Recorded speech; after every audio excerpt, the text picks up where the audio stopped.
જિલ્લા શિક્ષણ અને તાલીમ ભવન મહેસાણા આયોજિત એજ્યુકેશનલ ઇનોવેશન ફેસ્ટિવલ 2025-26 માં આપ સર્વેનું હાર્દિક સ્વાગત છે. મારું નામ છે પટેલ અંકુર કુમાર બાબુલાલ અને હું ચાવડા એસજે અને એસબી હાઈસ્કૂલમાં ગણિત વિજ્ઞાન શિક્ષક તરીકે ફરજ બજાવું છું. આજનો મારો જે નવતર પ્રયોગ જે છે એ વિજ્ઞાનના શિક્ષણના દ્રષ્ટિકોણને બદલી નાખશે. મારા નવતર શિક્ષકના પ્રયોગનું શીર્ષક છે ઇન્ફોગ્રાફિક ઇમેજ દ્વારા વિજ્ઞાનને સરળ અને રસપ્રદ બનાવવું.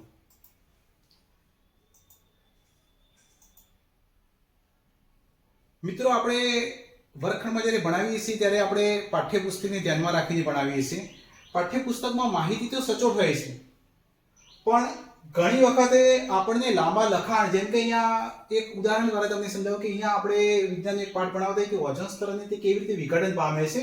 તો ખૂબ લાંબુ લખાણ છે કે ઓઝોનનો અણુ ઓક્સિજન 3 પરમાણુનું બનેલો છે, કેવી રીતે એનું વિઘટન થાય છે, કેવી રીતે ઓઝોન પરમાણુ બને છે. પણ વિજ્ઞાનને આ ઓઝોન શબ્દ કે ઓઝોન એટલે તો પહેલા શું એ ખ્યાલ હોતું નથી. અને બસ આવું લખાણ જ્યારે આપણે બોર્ડમાં પણ લખીએ ત્યારે આવું લખાણ છે, એની કોઈ આકૃતિ કે ઇમેજ હોતી નથી. પણ જો આને આપણે ઇમેજ સ્વરૂપે ફેરવી દઈએ આ રીતે,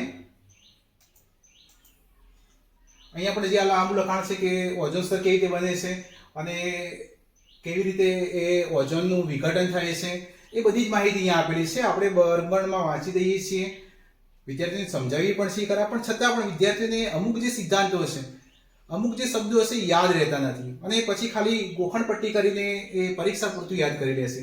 પણ જો આપણે એ જ લખાણને આ રીતે ઇમેજ સ્વરૂપે આપણે જો તૈયાર કરવામાં આવે અને ત્યારે વિદ્યાર્થીને સમજાવવામાં આવે તો એ ખૂબ સારી રીતે સમજી શકે છે. તો અહીંયા તમને સીધી જ દેખાય છે કે જે લખાણ હતું એમાંથી જ આ એક ઇમેજ તૈયાર કરેલી છે.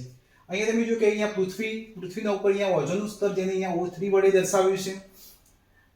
સૂર્યના હાનિકારક કિરણો અહીંયા તમને બતાવ્યા છે. ઓઝોન કેવી રીતે બને છે એનું અહીંયા વર્ણન છે કે ઓક્સિજનના અણુઓ કેવી રીતે એમાંથી O3 નું નિર્માણ થાય છે. પૃથ્વી માટે ઓઝોનનું શું મહત્વ છે એ પણ અહીંયા બતાવ્યું છે. ઓઝોન સ્તરને નુકસાન કરનારા કયા કયા પરિબળો છે, તો રેફ્રિજરેટર, તો અહીંયા એની આકૃતિ આપેલી છે. ક્લોરોફ્લોરોકાર્બન, એના સ્ત્રોત કયા કયા છે એની અહીંયા માહિતી આપી છે કે ક્લોરોફ્લોરોકાર્બન ક્યાંથી ઉત્પન્ન થાય છે, તો રેફ્રિજરેટર છે, મુખ્યત્વે એસી છે. આ જે સ્તર છે ઓઝોનનું એ ત્વચાના કેન્સર જેવા ગંભીર રોગોને રોકવામાં મદદ કરે છે. તો સંપૂર્ણ માહિતી એક જ ઇમેજમાં, જે સમજાવતા આપણને બોર્ડની અંદર લખાણ કરવું પડે અને સમજાવતા જે અડધો કલાક અથવા તો 2 પીરિયડ લઈ લે એ જ માહિતી અહીંયા 5 મિનિટમાં વિદ્યાર્થીઓ સારી રીતે સમજી શકે છે. તો આવી ઘણી બધી ઇમેજ આપણે અહીંયા તૈયાર કરી શકીએ છીએ સંપૂર્ણ પ્રકરણની. મેં લગભગ મોટાભાગના પ્રકરણને સંપૂર્ણ, એવું નહીં કે અમુક ટોપિક, દરેક ટોપિકને આ રીતે ઇમેજ સ્વરૂપે ફેરવી અને એક આખું સમગ્ર પાઠનું આયોજન કરેલું છે. અહીંયા એક બીજો ટોપિક પણ છે, જેમ કે આપણે મનુષ્યમાં પોષણ સમજાવતા હોઈએ તો અહીંયા આપણે એક આકૃતિ જે છે આપણે બુકની અંદર આપેલી, લખાણ આપણે એ રીતનું કરી દઈએ કે એની અંદર કયા કયા ભાગો આવેલા છે. અને એ જ વસ્તુને જ્યારે આપણે અહીંયા ઇમેજ સ્વરૂપે અહીંયા દર્શાવીએ કે મનુષ્યનું પાચન તંત્ર, તો મુખમાંથી ખોરાક કેવી રીતે, મુખમાં ખોરાકનું સૌપ્રથમ શું થાય કે દાંત ખોરાકને ચાવીને નાના કણોમાં ફેરવે છે, એમાં એમાઇલેજ ઉત્સેચક ભળે છે, પછી જઠરમાં જાય છે, જઠરમાંથી, અને દરેકનું એવું નહીં કે ખાલી આકૃતિ સાથે દરેકનું અહીંયા વર્ણન આપેલું છે. ત્યાંથી નાના આંતરડામાંથી શું થાય છે, કાર્બોદિત, પ્રોટીન, ચરબીનું સંપૂર્ણ પાચન થાય છે, કાર્બોહાઈડ્રેટનું ગ્લુકોઝમાં. દરેક એક જ ઇમેજ ઉપરથી આખો ટોપિક વિદ્યાર્થી સરસ રીતે સમજી શકે છે. બીજું કે આનું જ્યારે રિવિઝન કરાવવું હોય ત્યારે પણ ખૂબ જ ઝડપથી આપણે આ પ્રકરણનું વર્ગખંડમાં રિવિઝન કરાવી શકીએ છીએ. તો અહીંયા જે આપણે ભણાવીએ છીએ દરેકની આ રીતે ઇમેજો, જેમ કે અહીંયા આપણે નલિકાઓ, રુધિરવાહિની ભણાવી તો આ રીતે બોર્ડમાં આપણે વર્ણન, એની કોઈ આકૃતિ બુકમાં નથી આપેલી, પણ આપણે એની આ રીતે ઇન્ફોગ્રાફિક ઇમેજ દ્વારા બનાવી અને વિદ્યાર્થીને ખૂબ સરસ રીતે, વિદ્યાર્થીઓને જ્યારે આ રીતે જ્યારે સરસ ચિત્રો જોઈએ છે, રંગબેરંગી હોય છે, તો વિદ્યાર્થીઓને એમાં ભણવાની પણ મજા આવે છે.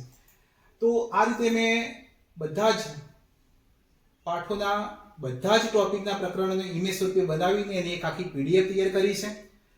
અને જેનાથી વર્ગખંડની અંદર હવે તો દરેક સ્કૂલોની અંદર આ રીતે સ્માર્ટ બોર્ડ આપી દીધેલા છે. તો વિદ્યાર્થીને ખૂબ સરસ રીતે, ખૂબ ઓછા સમયમાં વધુ સારું વિજ્ઞાનને આપણે સમજાવી શકીએ છીએ. કારણ કે વિજ્ઞાન એ ખૂબ સમજવું જરૂરી છે, ફક્ત વર્ણન સ્વરૂપે નહીં, પણ વિજ્ઞાનની અંદર શું હકીકત છે કે એની અંદર કેવી રીતે આકૃતિ, તો વિદ્યાર્થી જ્યારે જોશે ત્યારે એને ખૂબ સારી રીતે સમજી શકશે.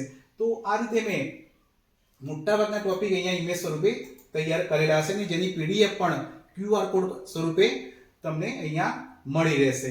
તો આ રીતે ઇન્ફોગ્રાફિક ઇમેજ દ્વારા કેવી રીતે આપણે વિજ્ઞાનને સરળ બનાવી શકીએ. મિત્રો, આ ઇમેજ તમે પણ જાતે બનાવી શકો છો.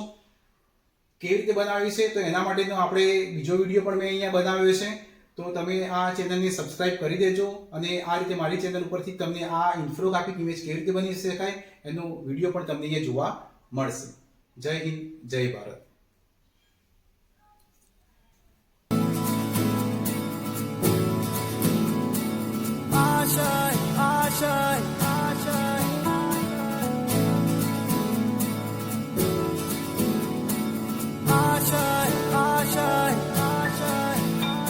कुछ पाने की हो आस आस, कोई अरमा हो जो खास खास आशाएं, हर कोशिश